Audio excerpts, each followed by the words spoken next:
Good rising and welcome to Second Opinion with Dr. Ken Nave. Dr. Nave, you covered some very interesting topics yesterday. Could you pick up on our discussion today by recapping yesterday? Certainly. Good morning, everyone.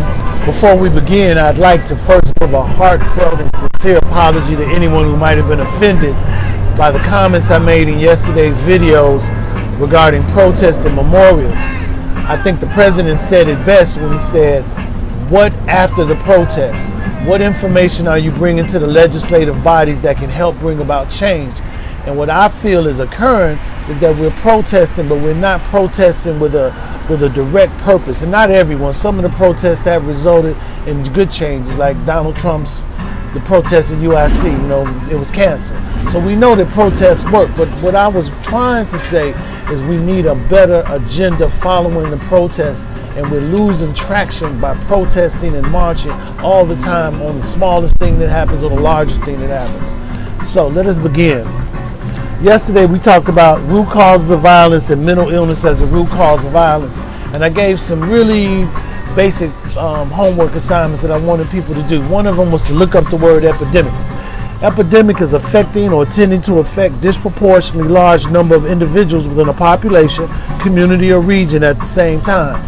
Basically, when we talk about violence in the black community, we're looking at an epidemic because it's disproportionately affecting large numbers of individuals within the community or region. Now, when we go from epidemic, we go to pandemic.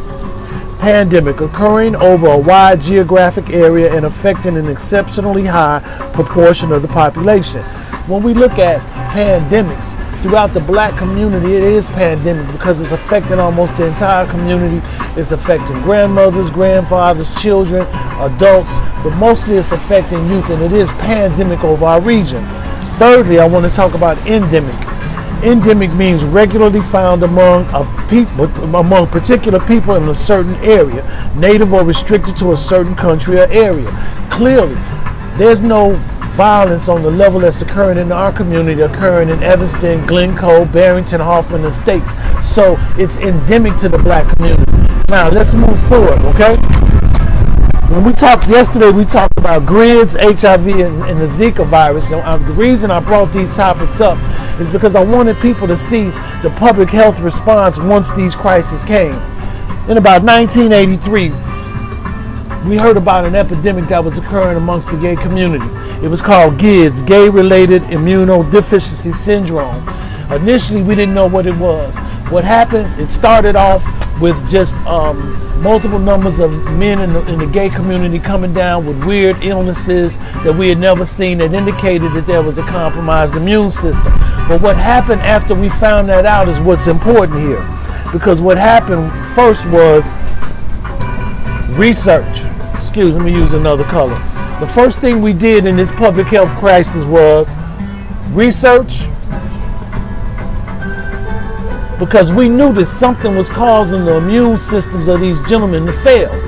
And then after we began doing wider spread research, we found out that it was not only affecting gay men, it was affecting injection drug users, it was affecting bisexual men, and it was also affecting people who had gotten blood or blood products through blood banking. So after that, we discovered what? Through the research, we discovered that there was a pathogen. And that pathogen was known as the HIV virus, or human immunodeficiency virus. What do we do once we knew there was a pathogen? We started targeting a way to find out whether or not people had it, and we came up with the test, which was known as the Western blot test. Now, why am I going into all of this? GRIDS was initially a public health epidemic. Large numbers of people were dying and becoming immunocompromised due to this problem. First, we had the research. We found the pathogen. We developed the Western blot test, and then we began to do more. We found a way to diagnose. Okay? Diagnosis led to treatment. And we had our initial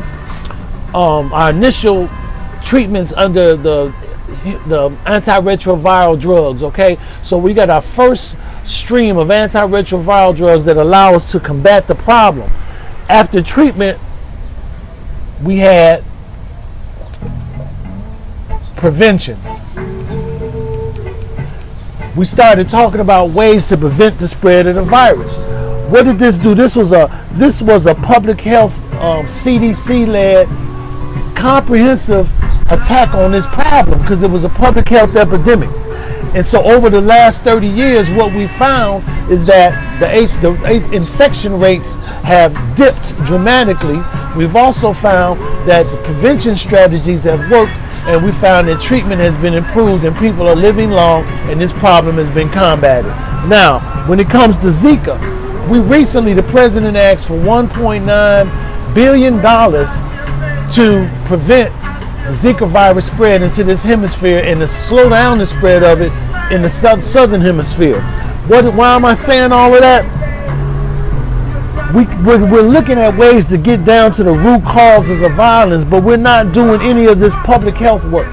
All we're doing is talking about the violence. We're talking about the killings. I want to ask you, if 240 people in Skokie or Evanston or Barrington or Glencoe were impacted and died from any type of purpose, any type of reason, or if 1,400 of them had significant morbidity or injury, what would be the public response? Would there be research? Would there be diagnosis and treatment? Okay? We're not looking at this thing in the right way.